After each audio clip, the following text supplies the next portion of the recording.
Un filo sottile lega San Zenone degli Ezzelini, Lori e Rossano Veneto a Tolentino, cittadina delle Marche messa in ginocchio dal terremoto del 2016, dove è stata inaugurata una nuova struttura che sarà messa a disposizione del comitato di quartiere, di una onlus locale e che in caso di emergenza potrà essere usata dalla popolazione. Un'operazione resa possibile grazie alla solidarietà di tantissime comunità, tra cui anche San Zenone, dove è stato costituito un fondo di solidarietà attraverso l'organizzazione di eventi socioculturali. Sono stati raccolti 20.000 euro, cui si sono aggiunti 5.000 euro del comune di Loria, 2.000 del comune di Rossano Veneto.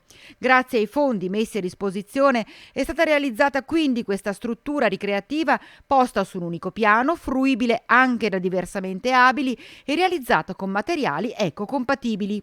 L'edificio inoltre è stato realizzato rispettando tutte le normative antisismiche e potrà trasformarsi in un centro di accoglienza alla popolazione nel caso di eventi sismici o calamità naturali.